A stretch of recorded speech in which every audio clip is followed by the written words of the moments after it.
Next जो है ये मेटाबॉलिक डिसऑर्डर्स हम देखेंगे कि इनमें pre operative evaluation and management कैसे होगी।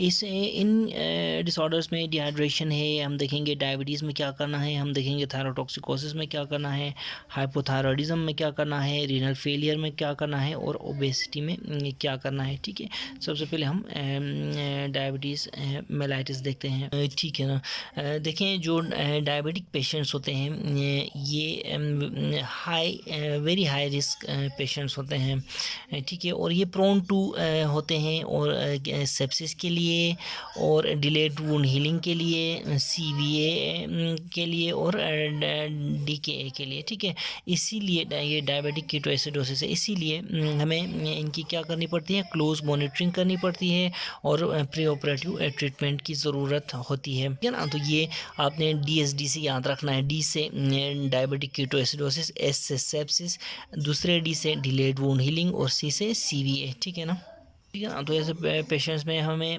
HbA1c लेवल्स भी लाजमी कराने चाहिए। देखें डायबिटिक पेशेंट्स जो हैं ये इंसुलिन डिपेंडेंट हो सकते हैं, इंसुलिन डिपेंडेंट हो सकते हैं और दूसरा क्या है, नॉन इंसुलिन डिपेंडेंट हो सकते हैं, नॉन इंसुलिन इंडिपेंडेंट हो सकते हैं। ठीक है, अब देखें कि नॉन इंसुलिन डिपेंडेंट जो पेशेंट्स होते हैं they are at high risk of hypoglycaemia. याद रखें हाइपोग्लाइसीमिया ज़्यादा डेंजरस होता है एज़ कम्पेयर टू हाइपरग्लाइसीमिया। ठीक है ना, अगर हाइपोग्लाइसीमिया अननोटिस्ड जाए ना तो ये इससे क्या हो सकता है, B से ब्रेन इंजरी हो सकती है, C से कोमा हो सकता है और D से डेथ हो सकती है। ठीक है ना, पेशेंट की। याद रखें ऐसे patients they should be first on list, इनको सबसे पहले रखा जाए लिस्ट में और इनको इनकी जो मॉर्निंग डोज होती है वो रोक दें, एंटी जो हाइपरग्लाइसीमिक जो ड्रग्स हैं उनकी मॉर्निंग डोज रोक दी जाए। ठीक है, और उसके बाद 1 to 2 hourly regular sugar check होनी चाहिए इस पे ऐसे पेशेंट्स की। ठीक है ना, 1 to 2 hourly regular sugar check. ठीक है, IV cannula with slow infusion of dextrose saline mixture. ठीक है, इनका फिट होना चाहिए, IV कैनोला इनका लगा हुआ होना चाहिए। ठीक है, IV कैनोला और इनकी स्लो इन्फ्यूजन होनी चाहिए डेक्स्ट्रोसलाइन मिक्सचर की। ठीक है, याद रखें जैसे ही ऑपरेशन होता है restart meds as soon as possible आप पोस्ट ऑप। ठीक है ना, एज सुन एज़ पॉसिबल कहा गया है, यहाँ पे कोई ख़ास टाइम नहीं दिया गया है एंटी हाइपरग्लाइसीमिक ड्रग्स के बारे में। ठीक है ना, अच्छा याद रखें again remember as hypoglycaemia is more dangerous than hyperglycaemia. ठीक है, so a moderate hyperglycaemia is acceptable post operatively. ठीक है ना, ठीक है ना।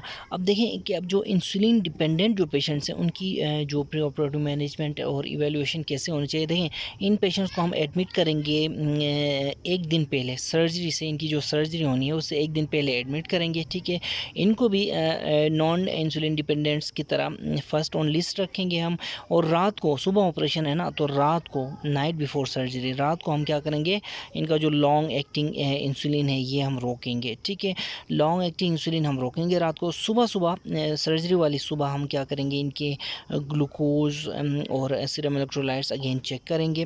ठीक है, ऐसे पेशेंट्स को नॉर्मल इंसुलिन डोज हम नहीं देंगे और जबकि स्लाइडिंग स्केल पे इनको डाल देंगे। ठीक है ना, तो ये था नॉन इंसुलिन और इंसुलिन इंडिपेंडेंट। ठीक है ना, याद रखें ऐसे पेशेंट्स जो कि आफ्टरनून की लिस्ट पे होते हैं, ऐसे पेशेंट्स अगर आफ्टरनून फर्स्ट ऑन लिस्ट नहीं है, for example first on list नहीं है, आफ्टरनून की लिस्ट में है, तो इनको हम सुबह का नाश्ता ब्रेकफास्ट हम देंगे। ठीक है ना, ब्रेकफास्ट देंगे, लेकिन ब्रेकफास्ट के साथ क्या करेंगे, ब्रेकफास्ट के साथ half of their normal dose of जो इंसुलिन के साथ। ठीक है, इनको क्या करेंगे, हम पेशेंट्स को half of normal dose of insulin देंगे, साथ में इनको ब्रेकफास्ट भी देंगे अगर ये पेशेंट्स आफ्टरनून की लिस्ट में हैं तो। ठीक है ना, ठीक है ना। अब देखिए मेथड्स ऑफ इंसुलिन एडमिनिस्ट्रेशन देखते हैं, ठीक है। याद रखें ऐसे पेशेंट्स जिनमें पुअर ग्लाइसेमिक कंट्रोल होता है, ठीक है, इनको हम स्लाइडिंग स्केल इंसुलिन में डाल देते हैं, ठीक है ना। स्लाइडिंग स्केल इंसुलिन जो है ये देखें या तो ये आईवी इंसुलिन, ग्लूकोज और पोटेशियम का सिंगल मिक्स्ड इन्फ्यूजन देते हैं, इनको सिंगल मिक्स इन्फ्यूजन देते हैं। किन किन का? पोटेशियम का, ग्लूकोज का और इंसुलिन का। याद रखें इंसुलिन थेरेपी हाइपोकेलीमिया कॉज करती है, इसलिए हम पोटेशियम भी मिक्स करते हैं, ठीक है ना। या फिर separate infusion of insulin and glucose देते हैं विथ पोटेशियम, ठीक है। यानी कि मिक्स भी दे सकते हैं, separate infusion of insulin and glucose with potassium दे सकते हैं, ठीक है। अच्छा, इससे क्या होता है? इससे हम प्रिवेंट कर सकते हैं, बचा जा सकता है कि disproportionate rate of insulin and glucose administration से हम इससे बच जाएंगे, अगर इस मेथड को हम अपनाएंगे तो, ठीक है ना। क्या किससे बच जाएंगे?